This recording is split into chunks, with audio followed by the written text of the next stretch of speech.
The Russians who came to rebuild Crimea after World War II turned out to be completely helpless in the face of the problems that befell them. The devastation on the peninsula was especially severe. The population had been cut in half. To restore life in Crimea, thousands of citizens from other regions of the USSR, mostly from Russia, were sent to the peninsula. They are lured here with promises of resort-like conditions, a warm climate and the sea. And wine. The reality turns out to be somewhat different. The colonists are settled in the abandoned huts of the deported Tatars with no warning about the arid climate. It turns out that in such conditions it is impossible to grow the grain crops familiar to northerners. The shortage of water was felt especially acutely since rain is rare in Crimea and there are practically no full-flowing rivers. The Crimean Tatars had solved this problem, skillfully building wells.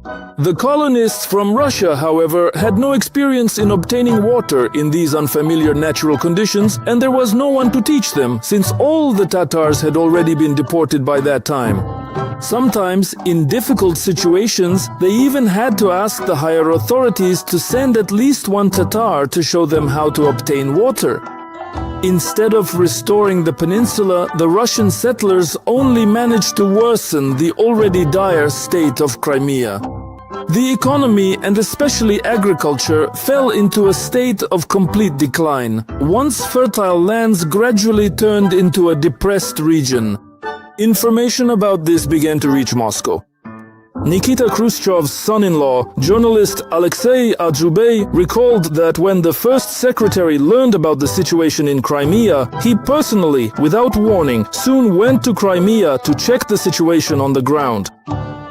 What struck and upset Nikita Sergeyevich the most were the crowds of resettlers who, by some means, had heard about his trip. A silent grey mass of people blocked the road and also silently, without moving aside, waited for the cars to stop.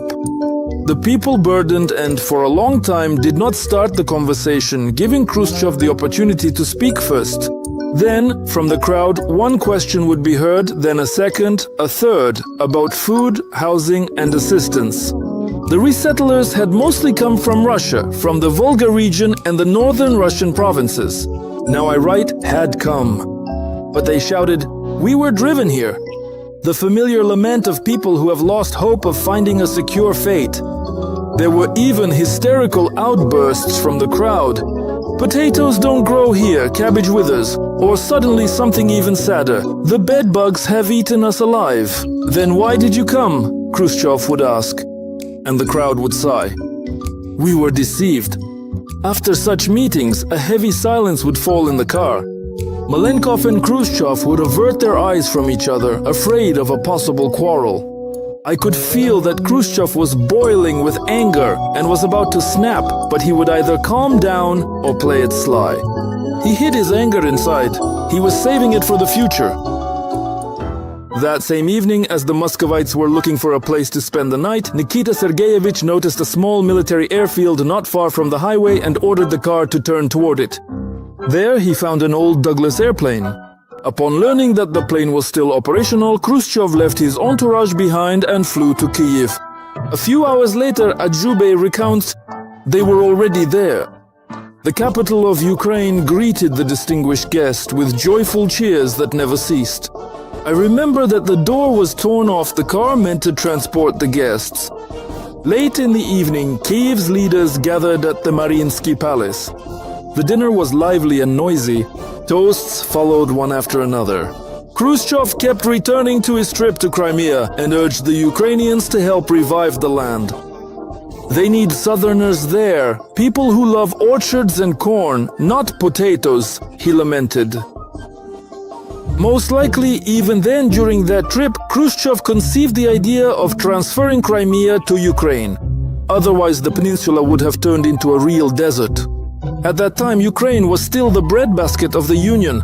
It was assigned the task of revitalizing the depressed region. Within a few years, tens of thousands of volunteers from the southern regions arrived on the peninsula. And just 2 years after Crimea was transferred to Ukraine, iron ore extraction on the peninsula increased by 36%, electricity production by 57%, and wine production by 104%. Gradually, livestock farming revived, and vineyards and orchards flourished.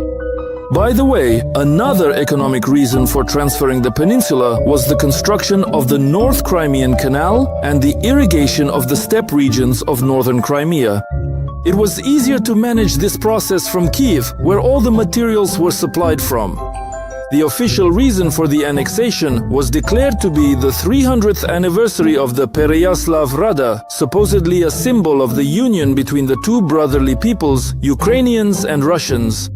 A symbol, of course, according to Russian and Soviet historians. In reality, there was no union of so-called brotherly peoples. Ukrainians fought with Russians both before and after the Pereyaslav Rada. This is a very interesting topic, and a video about it is already being prepared by our channel's editorial team. In addition to the socio-economic aspects, there is also a theory that Crimea became a testing ground for intra-party struggles. At the time, Dmitry Shepilov, a member of the Central Committee of the CPSU, even accused Khrushchev of pandering to Ukraine in his memoirs. But almost everyone supported the idea of transferring the peninsula, except for the first deputy chairman of the Council of Ministers of the USSR, Vyacheslav Molotov. A few years later, it was Molotov who would lead the group that unsuccessfully tried to remove Khrushchev from his position as head of the USSR. But one way or another, nothing changes the fact that Crimea truly flourished with Ukraine, becoming a real jewel. Some people, especially in Russia, sometimes try to dispute this, saying that the revival of Crimea was supposedly a collective effort of the entire Soviet Union and that Ukraine had no special role in it.